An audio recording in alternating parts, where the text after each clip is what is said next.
श्रीमद्रामायणे वाल्मीकीये आदिकाव्ये युद्धकाण्डे 93तमः सर्गः। ततः पौलस्त्य सचिवाः श्रुत्वा चेन्द्रजितं हतम् आचचक्षुरभिज्ञाय दशग्रीवाय सव्यथाः। युद्धे हतो महाराजा लक्ष्मणेन तवात्मजः विभीषणसहायेन मिषतां नो महाद्युतिः। शूरः शूरेण संगम्य संयुगेष्वपराजितः लक्ष्मणेन हतः शूरः पुत्रस्तु विबुधेन्द्रजित्। गतः स परमान् लोकान् शरैः सन्ताप्य लक्ष्मणम् सतं प्रतिभयं श्रुत्वा वधं पुत्रस्य दारुणं घोरम् इन्द्रजितः संख्ये कश्मलं चाविशन्महत्।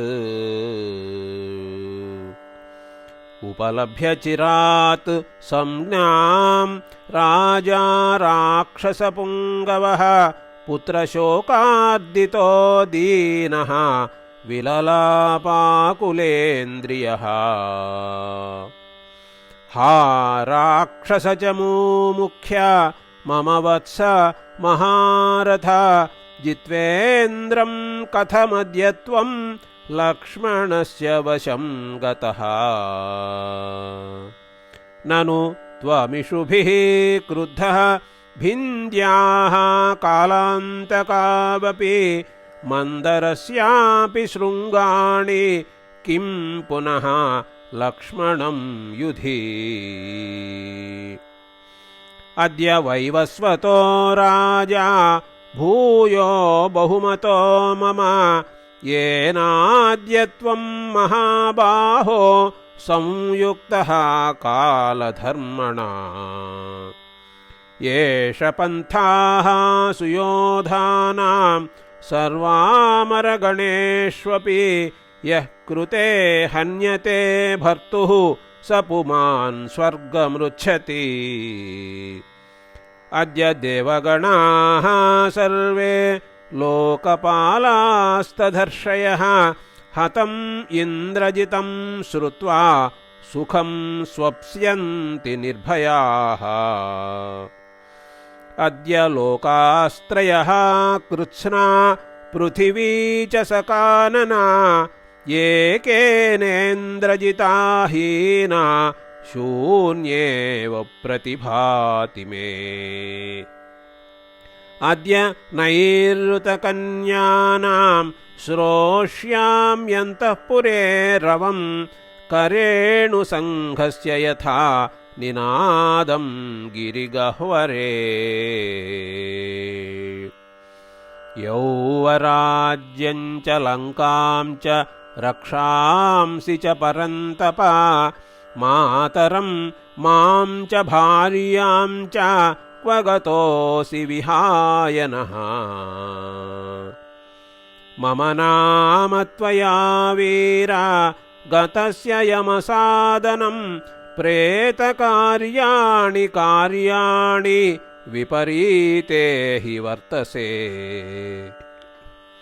स त्वं जीवति सुग्रीवे लक्ष्मणे च स राघवे मम शल्यम् अनुधृत्य क्व गतोऽसि विहाय नः। एवमादिविलापार्तं रावणं राक्षसाधिपम् आविवेश महान् कोपः पुत्रव्यसनसम्भवः। प्रकृत्या कोपनं ह्येनं पुत्रस्य पुनराधयः दीप्तं सन्दीपयामासुः घर्मेऽर्कमिव रश्मयः। ललाटे भ्रुकुटीभिश्च सङ्गताभिर्व्यरोचता युगान्ते सह नक्रैस्तो महोर्मिभिरिवोदधिः कोपाद्विजृम्भमाणस्य वक्त्राद्व्यक्तम् अभिज्वलन् उत्पपात स भूयोऽग्निः वृत्रस्य वदनादिवा स पुत्रवधसन्तप्तः शूरः क्रोधवशं गतः समीक्ष्य रावणो बुद्ध्या वैदेह्यारोचयद्वधम् तस्य प्रकृत्या रक्ते च रक्ते क्रोधाग्निनापि च रावणस्य महाघोरे दीप्ते नेत्रे बभूवतुः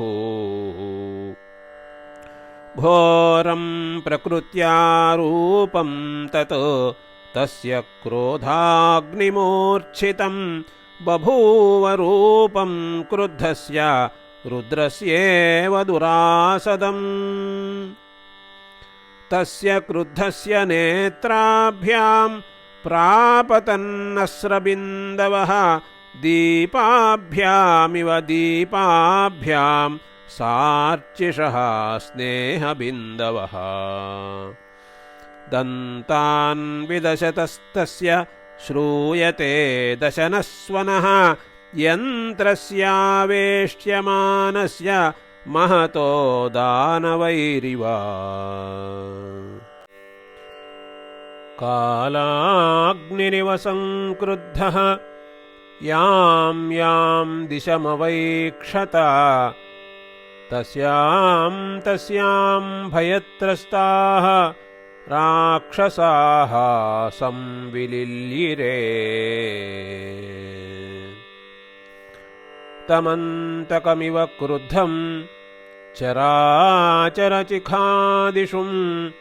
वीक्षमाणं दिशः सर्वाः राक्षसानोपचक्रमुः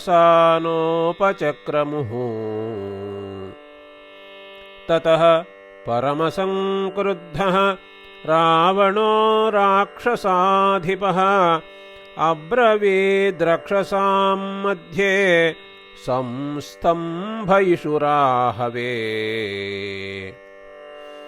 मया वर्षसहस्राणि चरित्वा दुश्चरं तपः तेषु तेष्ववकाशेषु स्वयंभूः परितोषितः तस्यैव तपसो व्युष्ट्या प्रसादाच्च स्वयंभुवः नासुरेभ्यो न देवेभ्यः भयं मम कदाचन कवचं ब्रह्मदत्तं मे यदादित्यसमप्रभं देवासुरविमर्देषु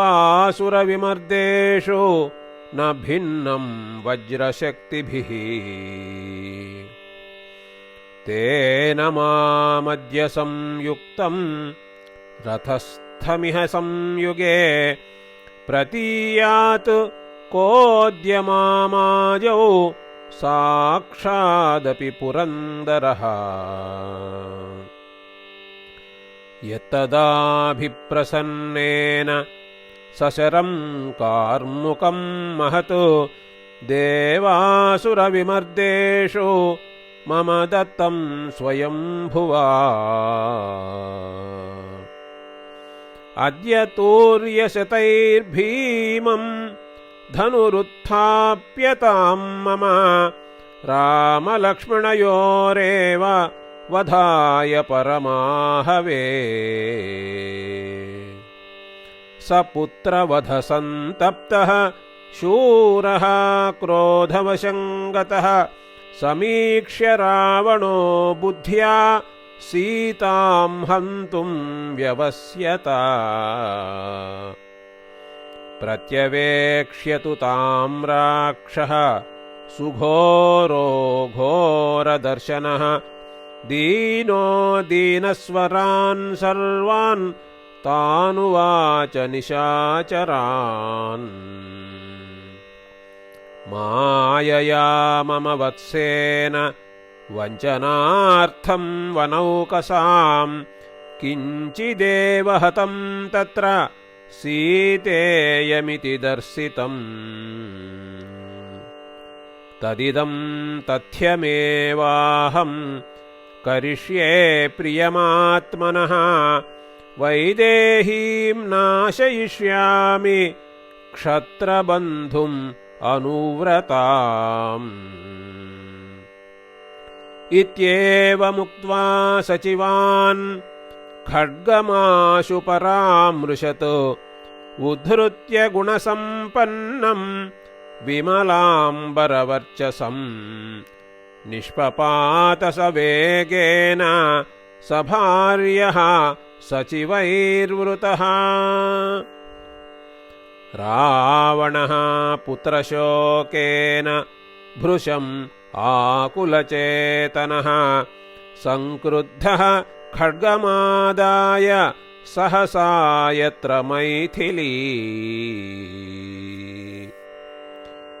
व्रजन्तं राक्षसं प्रेक्ष्य सिंहनादं प्रचुक्रुषुः ऊचुश्चान्योन्यमाश्लिष्य संक्रुद्धं प्रेक्ष्य राक्षसाः अद्यैनं तावुभौ दृष्ट्वा भ्रातरौ प्रव्यधिष्यतः लोकपाला हि चत्वारः क्रुद्धेनानेन निर्जिताः बहवः शत्रवश्चापि संयुगेषु निपातिताः त्रिषु लोकेषु रत्नानि भुङ्क्ते चाहृत्य रावणः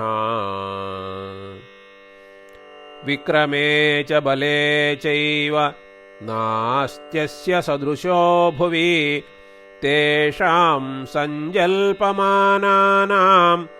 अशोकवनिकां गताम् अभिदुद्राव वैदेहीं रावणः क्रोधमूर्च्छितः वार्यमाणः सुसंक्रुद्धः सुहृद्भिर्हितबुद्धिभिः अभ्यधावत संक्रुद्धः खे ग्रहो रोहिणीमिव मैथिली रक्ष्यमाणा तु राक्षसीभिरनिन्दिता ददर्श राक्षसं क्रुद्धं निस्त्रिंशवरधारिणम्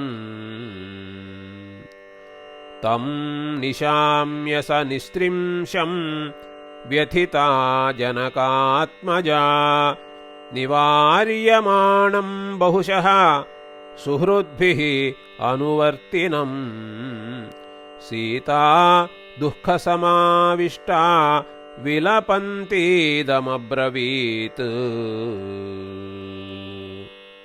यथायं माम् अभिक्रुद्धः समभिद्रवति स्वयं वधिष्यति सनाथां माम् अनाथामिव दुर्मतिः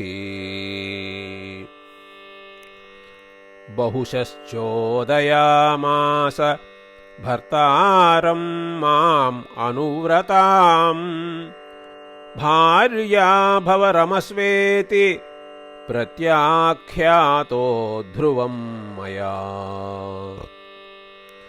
सोऽयं ममानुपस्थाने व्यक्तं नैरास्यमागतः क्रोधमोहसमाविष्टः निहन्तुं मां समुद्यतः अथवा तौ नरव्याघ्रौ भ्रातरौ रामलक्ष्मणौ मन्निमित्तम् अनार्येण समरेद्य निपातितौ अहो धिङ्निमित्तोऽयं विनाशो राजपुत्रयोः अथवा पुत्रशोकेन अहत्वा रामलक्ष्मणौ विधमिष्यति मां रौद्रः राक्षसः पापनिश्चयः। हनूमतोऽपि यद्वाक्यं न कृतं क्षुद्रया मया, यद्यहं तस्य पृष्ठेन तदा यायाम् अनिन्दिता। नाद्यैवम् अनुशोचेयम् भर्तुरङ्कगता सती। मन्ये तु हृदयं तस्याः कौसल्यायाः फलिष्यति, एकपुत्रा यदा पुत्रं विनष्टं श्रोष्यते युधि। सा हि जन्म च बाल्यं च यौवनं च महात्मनः, धर्मकार्यानुरूपं च रुदन्ती संस्मरिष्यति। निराशा निहते पुत्रे दत्वा श्राद्धमचेतना, अग्निमारोक्ष्यते नूनम् अपो वापि प्रवेक्ष्यति। धिगस्तु कुब्जाम् असतीम् मन्थराम् पापनिश्चयाम्, यन्निमित्तमिदं दुःखं कौसल्या प्रतिपत्स्यते। इत्येवं मैथिलीं दृष्ट्वा विलपन्तीं तपस्विनीं, रोहिणीमिव चन्द्रेण विनाग्रहवशं गताम्। एतस्मिन्नन्तरे तस्य अमात्यो बुद्धिमान् शुचिः, सुपार्श्वो नाम मेधावी राक्षसो राक्षसेश्वरम्, निवार्यमाणं सचिवैः इदं वचनमब्रवीत्। कथं नाम दशग्रीव साक्षाद्वैश्रवणानुजा, हन्तुमिच्छसि वैदेहीं क्रोधाद्धर्ममपास्य हि। वेदविद्याव्रतस्नातः स्वकर्मनिरतः सदा, स्त्रियाः कस्माद्वधं वीर मन्यसे राक्षसेश्वर। मैथिलीं रूपसम्पन्नां प्रत्यवेक्षस्व पार्थिव, त्वमेव तु सहास्माभिः राघवे क्रोधमुत्सृज। अभ्युत्थानं त्वमद्यैव कृष्णपक्षचतुर्दशीं, कृत्वा निर्याह्यमावास्यां विजयाय बलैर्वृतः। शूरो धीमान् रथी खड्गी रथप्रवरमास्थितः, हत्वा दाशरथिं रामं भवान् प्राप्स्यति मैथिलीम्। स तद्दुरात्मा सुहृदा निवेदितं, वचः सुधर्म्यं प्रतिगृह्य रावणः, गृहं जगामाथ ततश्च वीर्यवान्, पुनः सभां च प्रययौ सुहृद्वृतः। इति आर्षे श्रीमद् रामायणे वाल्मीकीये आदिकाव्ये युद्धकाण्डे 93तमः सर्गः।